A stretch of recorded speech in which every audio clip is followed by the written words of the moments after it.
it's so crazy that she is 23 months now. But I feel like I've had so much time to just reflect on life and motherhood that now is the perfect time to share my biggest and hardest lessons of my first year of motherhood. And hey everyone, welcome back to my channel where we keep it real about all things motherhood. In today's video, I'm going to be getting candid about some of the biggest and hardest lessons I've learned during my first year of motherhood. So from navigating the highs and lows to breastfeeding to really just finding peace in the chaos, I am just going to put it all out there. So whether you're a new mom, you're expecting, or just curious about the realities of motherhood, you are in the right place today. So grab your favorite snack, cozy up, and let's dive into this honest mom chat together. Also, don't forget to hit the subscribe button and turn on notifications so that you never miss a video.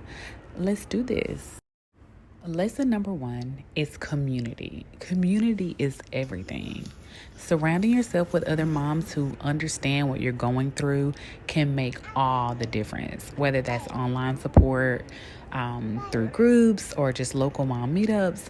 Finding your tribe is essential. Y'all, I am an introvert, so this was very interesting for me, and I had a couple of people that I became really close with through the early parts of my parenthood.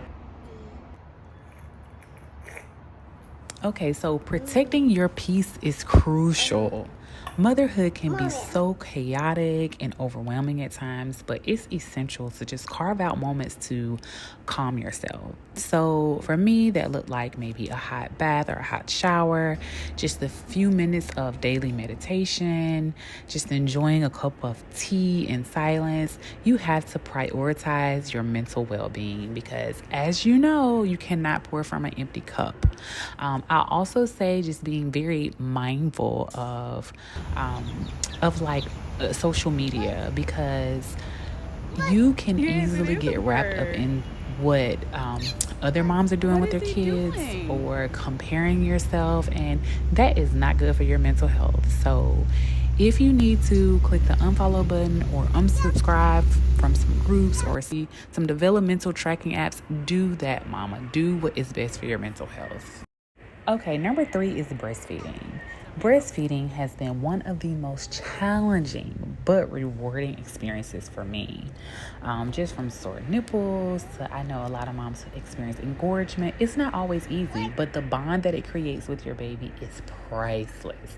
Remember that fed is best, so whether that's breast or bottle. When I first started with Nuri, I had to use the nipple shield for about 3.5 weeks before she and I could just really find our stride.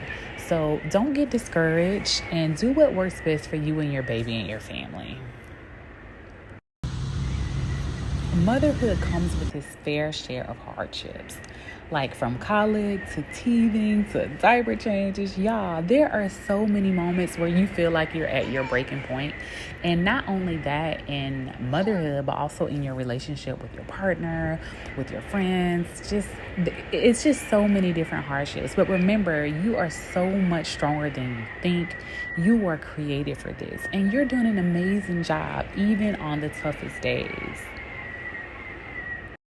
Okay, let's talk about rest and sleep. Y'all, they are non-negotiables. And in those early days, sleep deprivation is no joke. It's okay to ask for help. It's okay to take breaks when you need them. Your physical and mental health are essential as your babies. I am one of those people who I went through stages of sleep when the baby's sleeping, or up trying to do like housework and just taking care of the home and myself. And now that my daughter is a toddler, we're no longer doing contact naps, which we literally did all the way up until she was about 17 months, I believe. So I'm like doing other things, but I make sure that like I rest. Like I still do not get up before her in the mornings. I use that time for sleep and rest. And then when she's napping, I don't really do house chores. as much. You know, I may do a little bit of tidying, but I kind of do housework when she's awake. And it's like, now that she's a toddler, she's so interested, she's so independent, that's kind of shared work for us. So just remember that you have to rest. And I know there's so much stuff on the internet talking about productivity, but rest and sleep is imperative. Like, it is so necessary to your well-being. Also, friendships. Now, friendships evolve in motherhood. Some friendships may drift apart as our priorities shift, and that's okay, while some of our other relationships might deepen as you bond over shared experiences. It's just important that you surround yourself with friends who lift you up and support you on this incredible, transformative journey of being a mom. I think that I have mentioned this in another video where I was kind of just sitting down and chatting, but surrendering to motherhood was the best thing that I did for me in my journey. Just letting go of all the preconceived ideas that I had of what things would be like.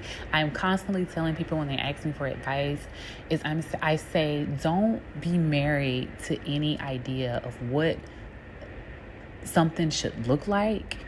And be open, because things are going to be constantly changing, and it's going to be harder for you if you expected things to go a certain way and they don't go that way, and you have to navigate like what you had created in your mind. So just, again, don't be married to any idea. Just be open. Take it a day at a time. Remember, you're not alone. It's okay to embrace the messy yet beautiful chaos of motherhood. So there you have it. Those are some of the biggest and hardest lessons that I learned during my first year of motherhood. I hope that it can encourage you or provide some insight. And I look forward to having more chit chats like this. Thanks for watching, and I will see you in the next video.